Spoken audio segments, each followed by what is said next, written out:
harus hubungan individual ya, yang juga beremosi dan sebagainya. Jadi mahasiswa tidak melihat dosennya sebagai subjek pelaku dan pelaksana kekuasaan karena dia mendominasi ilmu pengetahuan, tidak bisa. Bahkan dosen bisa belajar dari mahasiswa yang dia pintar menarik informasi-informasi dari mana-mana, dan dia mungkin orang tuanya cukup memberi dia dana untuk perpustakaan pribadi gitu. Sehingga dalam interaksi antara dosen mahasiswa, dosen harus rendah hati. Sehingga dia belajar juga dari pandangan mahasiswa dan terutama pertanyaan-pertanyaan mereka ya. Kalau saya punya pengetahuan sekarang misalnya ada 10, tidak terbatas, ya, bisa sampai tahun 10, itu mungkin 2 atau sampai 3 saya dapat dari mahasiswa saya. Saya belajar dari mereka. Ketika mereka banyak bertanya, dan dari pertanyaan itulah mereka mengoreksi saya, memfasilitasi saya,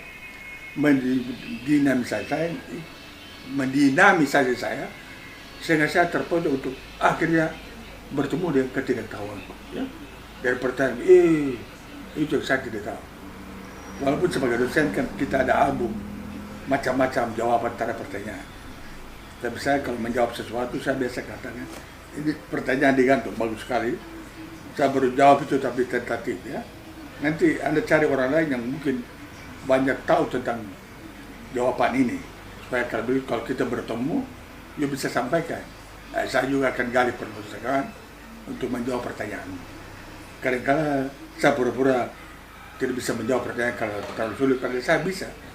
Tapi supaya dia, hebat saya punya pertanyaan tadi. Kalau berikut, bagaimana? Anda sudah mengikuti sendiri jawabannya. Menurut saya, itu. Karena itu, kok baru saya bisa dapat jawabannya. Lalu saya perbaiki itu, menyempurnakan itu jawaban. Ada istilah kan, learning process ya. Proses belajar mengajar. Belajar mengajar ya. Jadi orang learning by doing ya, belajar melalui berbuat. Seorang guru itu belajar melalui teaching. Ilmunya itu karena dia ajar, dia belajar dari situ. Andaikan saya tidak mengajar, mungkin ilmu saya tidak seperti sekarang. Mungkin cuma 3, sekarang mungkin 6. Karena saya harus belajar untuk mengajar mahasiswa. Dan pertanyaan mahasiswa itu kan mahal sekali itu ya. Dia mengkritik itu punya kualitas mengajar mungkin ya. Karena tidak jelas, dia bertanya. Jangan marah dia. Mengapa kau tidak mengerti? Kalau dia berani, tadi Bapak punya penjelasan tidak jelas, Pak. Jadi kami tanya, misalnya kan. Jadi memang itu, saya berusaha untuk menghadapi mahasiswa itu, saya tidak angker. Hampir semua mahasiswa kalau ketemu, mereka itu hangat sekali. Ya. Karena saya tidak ada sebagai monster, tapi sebagai teman. Ya. Teman, Anda berpikir bebas. Ya. Berpikir bebas. Ya. Anda boleh mengkritik, tapi berusaha untuk belajar santun. Ya. Tata krama itu penting. Kita punya moral mungkin jahat, tidak bagus kita pencuri, tapi ketika berhadapan dengan kita punya kesantunan, bisa menyelamatkan kita. Tapi Anda sholatmu sempurna, semua yang lain luar biasa. Ya. Hitam dahinya karena terketuk dan tikar sembahyang. Tetapi ya, ini soal tetapinya.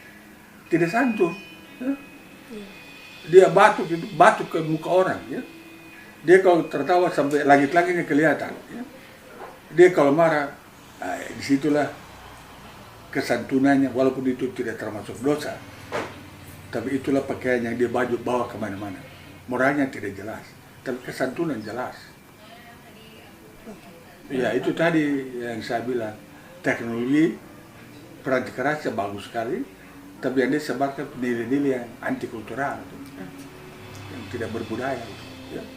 Jadi mahasiswa harus sadar itu, sehingga dalam perkembangannya ke depan dia boleh agak miskin peranti keras, tapi tidak boleh miskin peranti lunak kebudayaan itu. Ya.